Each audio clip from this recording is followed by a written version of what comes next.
এমন ধাবা স্টাইলে মশলাদার পালং পনির যদি সঙ্গে থাকে এরকম টেস্টি রেসিপি, আপনারা ভাত, রুটি, লুচি সবার সঙ্গে কিন্তু জমিয়ে খেতে পারবেন। আর শেষে কিন্তু বন্ধুদের সুনামও কুড়াবেন।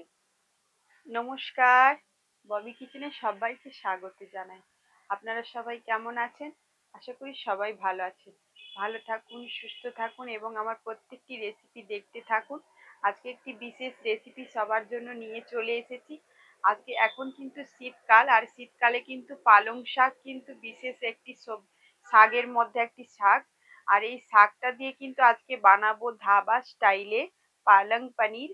খুবই টেস্টি এবং সবারই কিন্তু ভালো লাগবে। এটা কিন্তু অবশ্যই অবশ্যই বিশেষ একটি রেসিপি। অবশ্যই আপনারা মনোযোগ সহকারে দেখবেন, আর অবশ্যই অবশ্যই করে স্কিপ না করে সম্পূর্ণ ভিডিওটা দেখবেন। যারা নতুন বন্ধুরা আছে অবশ্যই চ্যানেলটিকে সাবস্ক্রাইব করে দেবেন, আর ফেসবুক পেজ থেকে দেখলে পেজটিকে ফলো করে আমাকে সাপোর্ট করবেন। আর লাইক, কমেন্ট, শেয়ার, সাবস্ক্রাইব করতে ভুলবেন না। তো চলুন রান্নার জায়গায় চলে যাই আজকে বিশেষ রেসিপিটা বানানোর জন্য।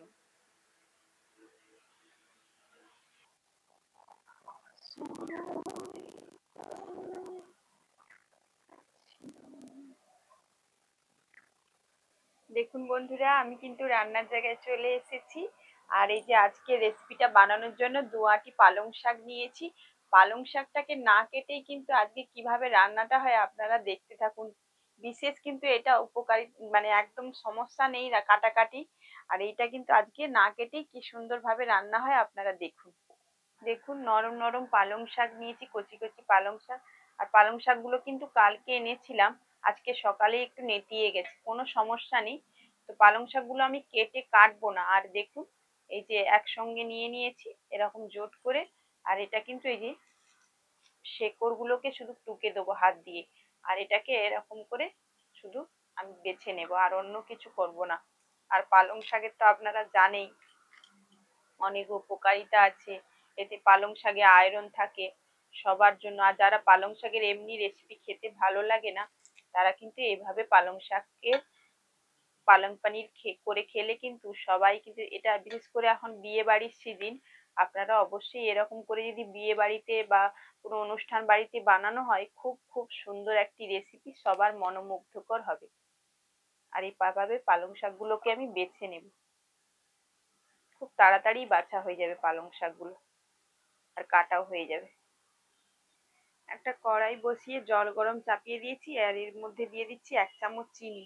চিনিটা দেওয়ার কারণ হচ্ছে, এই যে পালং পনিরের যে কালারটা, পালংয়ের যে কালারটা চলে যাবে না বন্ধুরা। এটা কিন্তু এই টিপস গুলোকে কিন্তু আপনারা ফলো করবেন একটু। পালং শাকগুলোকে ভালো করে ধুয়ে নিয়েছি। আবার কিন্তু গামলায় করে আমি জল দিয়ে রেখে দিচ্ছি, কারণ এখানে যদি বালি থাকে এর মধ্যে, বালিগুলো কিন্তু জলের মধ্যেই পড়ে যাবে। আর এইভাবে টিপস গুলোকে অবশ্যই অবশ্যই করে ফলো করবেন, দেখবেন রেসিপিটা কিন্তু দুর্দান্ত হবে। বিশেষ করে ধাবা স্টাইলে, ধাবায় কিন্তু এইভাবেই রেসিপিটা করা হয়। এই যে গরম জলের মধ্যে চিনিটা দিলাম, কারণ এই পালংয়ের যে কালারটা, এটা কিন্তু খুব সুন্দর থাকবে। একদম সেদ্ধ করলে কিন্তু পালং শাকের কালারটা চলে যাবে না। একদম ধাবা স্টাইলেই হবে, খুবই সুন্দর হবে। এটা কিন্তু ভাত, রুটি, লুচি সবের সঙ্গেই খেতে পাবেন। বিশেষ করে এখন তো শীতকাল যেহেতু, অবশ্যই অবশ্যই করে এইভাবে বানাবেন, দেখবেন সবারই কিন্তু মজাদার একটা রেসিপি, এবং এটাকে হাত চেটে পুটে খাবে। এটাকে কিছুক্ষণের জন্য একটু সেদ্ধ করে নেব।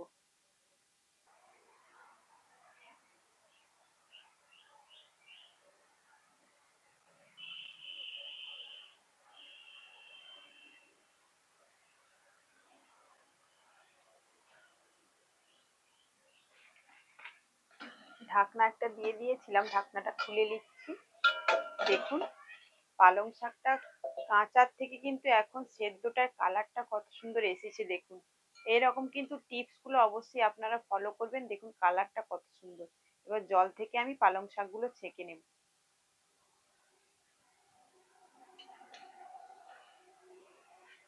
একদম গাঢ় ডিপ সবুজ কালার এসে গেছে চিনিটা দেওয়ার কারণে। পালং শাকটা জল থেকে ছেঁকে নিয়েছি, সেদ্ধ করে নিয়েছিলাম। আর এটা কিন্তু একটা মিক্সির জার নিয়েছি, মিক্সির জারের মধ্যে কিন্তু এটা পেস্ট করব। এর মধ্যেই কিন্তু দেব, মিক্সির জারটার মধ্যে আমি দিয়ে দেব কিছু সবুজ ধনেপাতা নিয়েছি, একদম টাটকা ধনেপাতা, এটাকে ধুয়ে পরিষ্কার করে নিয়েছি। এটাও এর সঙ্গে একই সঙ্গে মিক্সি করে নেব। আর এইখানে দেখুন বন্ধুরা, টমেটো কেটে রেখেছি, টমেটোটাকেও পেস্ট করে আনবো। আর এখানে নিয়েছি কাঁচা লঙ্কা, রসুন, আদা, এগুলোকে কেটে রেখেছি পরিষ্কার করে, এগুলোকে বেটে নেবো। আর বাদামটাও বেটে নেবো একসঙ্গে।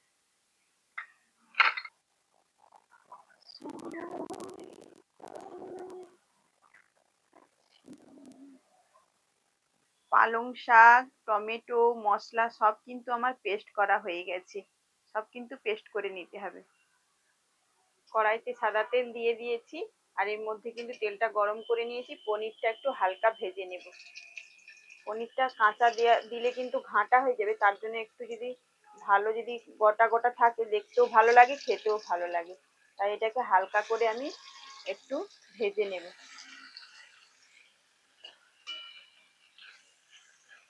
একদম ফ্রেশ পনির বন্ধুরা, আমাদের এখানে সামনে গোয়ালারা আছে, পনির তৈরি করে।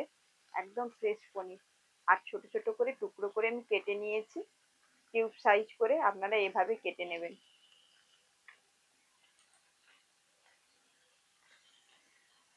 সঙ্গে সঙ্গে নাড়তে যাবেন না, কিন্তু ভেঙে যেতে পারে, তার জন্য হালকা হালকা তাপ রেখে কিন্তু এটাকে একটু হালকা ভেজে নিতে হবে। পনিরগুলোকে একটু উল্টিয়ে নিয়েছি, একটু হালকা আর একটু ভেজে নেব। আর বেশি একটু নাড়াচাড়া করবেন না, ভেঙে যেতে পারে। এটা কিন্তু আমাদের এখানে ফ্রেশ পনিরটা, একদম একদম নরম তুলতুলে, একদম একদম টাটকা পনির। আর বেশি ভাজবো না, এটাকে হালকা একটু ভেজে তুলে নেব এপিস করে।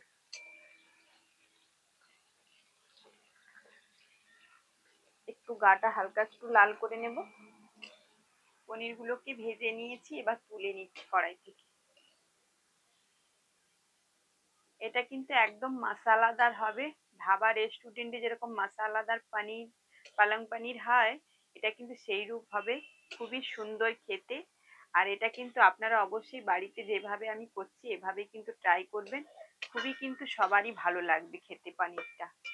আর বিশেষ করে ফ্রেশ পনির নেবেন, তাহলে কিন্তু পালং পনিরটা, ফ্রেশ পালং, ফ্রেশ পনির, তাহলে কিন্তু খেতে খুবই দুর্দান্ত লাগবে। দেখুন বন্ধুরা, যে পনিরটা ভেজেছিলাম, সাদা তেল আছে, এর মধ্যে এবার দিয়ে দেবো বাটার। বাটারটা অবশ্যই দেওয়ার চেষ্টা করবেন। সাদা তেলটা আছে, এর মধ্যে কিন্তু দেবো আমি বাটার। ফ্রেশ বাটার, একদম সবই কিন্তু ফ্রেশ। এই পালং পনিরে কিন্তু সব ফ্রেশ হলেই কিন্তু খুবই ভালো লাগে খেতে। আর বাটারটাকে গলিয়ে নেব। বাটারটাকে গলিয়ে নিয়েছি। আর এর মধ্যে এবার ফোড়ন দেব। ফোড়নের মধ্যে আছে শুকনো লঙ্কা, দালচিনি, লবঙ্গ, গোটা জিরে আর তেজপাতা, এগুলো সব কিন্তু আমি ফোড়নে দিয়ে দেব।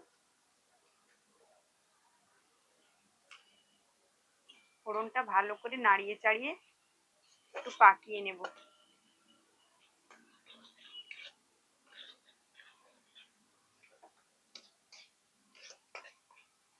ফোড়নটা ভালো করে একটু পাকিয়ে নিয়েছি। এর মধ্যে নিয়ে নিয়েছি 100 গ্রাম কিন্তু পেঁয়াজ কুচি। আর এই পেঁয়াজটা কিন্তু এবার এর মধ্যে আমি দিয়ে দেবো। একদম ঝিরি ঝিরি করে কেটে রেখেছি পেঁয়াজটা, পেঁয়াজ কুচিগুলো আমি এর মধ্যে দিয়ে দিচ্ছি।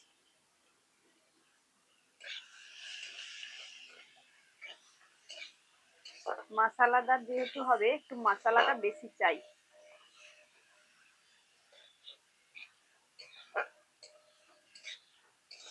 আপনারা মশলা না বেশি খেলে একটু কম বেশি করে নিতে পারেন, কিন্তু মশলাদার হবে এটা, কিন্তু ধাবা স্টাইলে খুবই ভালো লাগবে আর দুর্দান্ত টেস্টি হবে এটা। পেঁয়াজটা একটু ভালো করে নেড়ে চেড়ে নিয়েছি, একটু মজে গেছে পেঁয়াজটা, একদম লাল করে নিইনি। তার মধ্যেই দিয়ে দেবো, এই যে দেখুন, ক্যাপসিকাম ছোট ছোট করে কেটে রেখেছি, এটা দিয়ে দিচ্ছি। এবার একটু ভালো করে নাড়ি চাড়িয়ে নেবো, যেহেতু ক্যাপসিকামটা আছে, একটু ভালো করে ভেজে নেব।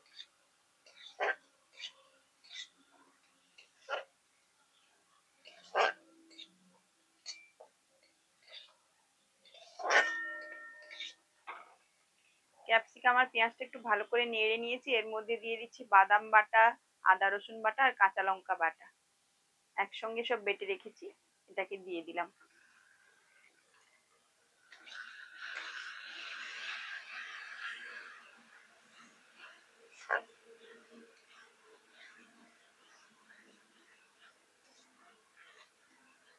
মশলাটা কিছুক্ষণ নাড়ার পরে এবার দিয়ে দিচ্ছি টমেটো পেস্ট করে রাখা টমেটো পেস্ট করে রেখেছি সেটাকে আমি দিয়ে দিলাম।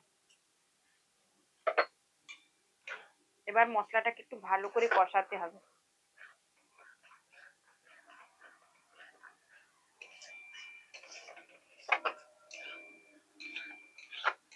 দিয়ে দিচ্ছি হলুদের গুঁড়ো,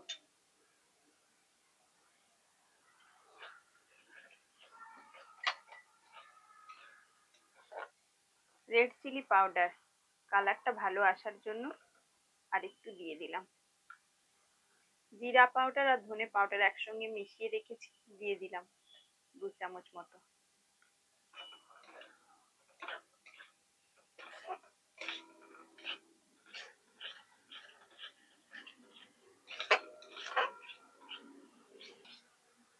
দেখুন বন্ধুরা, মশলাটা একবারে কষিয়ে নিয়েছি আর কালারটা দেখুন। এরকম কিন্তু আমরা বেড়াতে গেলে কিন্তু কোথাও বিশেষ করে আমি অনেকবার বেড়াতে গেছি অনেক জায়গায়, বিশেষ করে আপনারা দেখবেন যদি আপনারা কোথাও বেড়াতে যান বা কোথাও গিয়ে যদি এমনি ছুটি কাটাতে যান বা একটু বেড়াতে যান, অনেকে ধাবা রেস্টুরেন্টে হোটেলে খেয়ে থাকেন। আর এরকম কিন্তু বিশেষভাবে কিন্তু মশলাদার একদম পালং পানির আপনারা কিন্তু বিশেষ করে পাঞ্জাবি হোটেলে পেয়ে যাবে। পাঞ্জাবিরা কিন্তু এটা বিশেষ ভালো বানাতে পারে, সবাই বানাতে পারে, কিন্তু পাঞ্জাবিদের একটা মশলাদার তড়কাদার যে পালং পানির হয় না বন্ধুরা, গ্রেভিটাই কিন্তু অন্য রকমের থাকে। আর এর মধ্যে এবার দিয়ে দেবো, মশলাটা ভালো করে কষিয়ে নিয়েছি, তেল ছেড়ে গেছে, এর মধ্যে দিয়ে দেবো পেস্ট করে রাখা পালং শাক। দেখুন মশলাটা কিরকম কষানো হয়েছে, কড়া থেকে কিন্তু একদম তেল ছেড়ে গেছে। আর মশলাটা কষানো হলে আপনারা বুঝবেন কিভাবে, দেখুন মশলা কিন্তু একদম ছেড়ে ছেড়ে আসছে, একদম লাগছে না দেখুন, আর একদম তেলটা কিন্তু একদম ছেড়ে গেছে। এটা কিন্তু একদম জবরদস্ত মশলা একদম রেডি। আর এর মধ্যে দিয়ে দিচ্ছি যে পালং শাকের পেস্ট, পালং পানিরের পেস্ট একদম আমরা ঢেলে দিলাম এর মধ্যেই। আর এটা কিন্তু ভালো করে এবার গ্রেভিটাকে দিয়ে নাড়াচাড়া করে নেবো। আর কালারটা দেখুন যা দুর্দান্ত এসেছে না, ফাটাফাটি কালারটা দুর্দান্ত একবারে। আর এর মধ্যে কিন্তু এবার একটু আমি জল দেবো।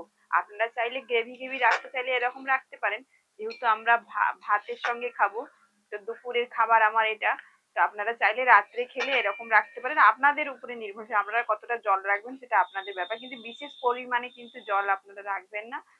মাঝারি মিডিয়ামে রাখবেন বা শুকনো শুকনো এরকম হালকা গ্রেভি যেরকম আছে এরকমও রাখতে পারেন। এর মধ্যে দিয়ে দিচ্ছি আমি 1 বাটি জল। তো এটা থেকে আমি দিয়ে দিচ্ছি, বেশি পরিমাণে আমি জল দেব না, তো এই জলটাই আমি দিলাম, আর দেবো না আমি জলটা।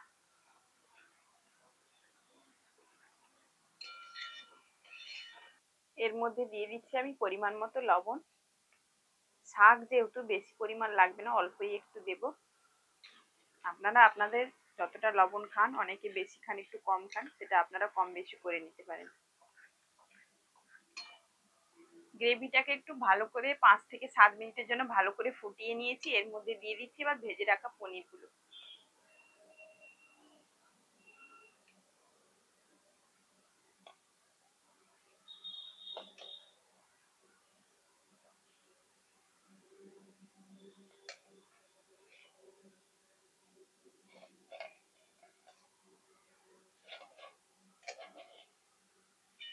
এবার ওপর থেকে দিয়ে দিচ্ছি কিছু কাস্তুরি মেথি। তো শুকনো করা কাস্তুরি মেথি, এটাকে কিন্তু আমি উপর থেকে দিয়ে দিচ্ছি।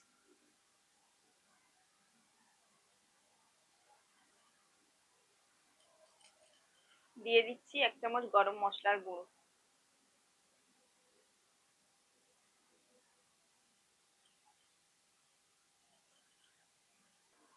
আমাদের পালং পানির রেসিপি একদম রেডি, আর মশলাদার পাঞ্জাবি পালং পানির তড়কা মশলাদার। আর একদম এটা কিন্তু হয়ে গেছে। এবার নামানোর আগে কিন্তু আমি একটু বাটার দিয়ে দেবো। বাটারটা দিলে কিন্তু আরো দুর্দান্ত টেস্টি, একদম স্বাদিষ্ট একদম যাকে বলে। আর এই বাটারটা দিয়ে কিন্তু এবার নামিয়ে নেব।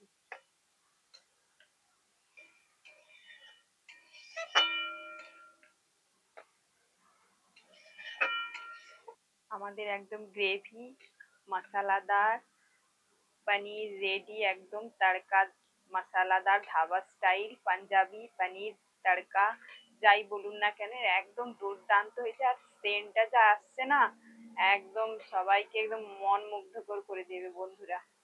এভাবেই অবশ্যই বানাবেন।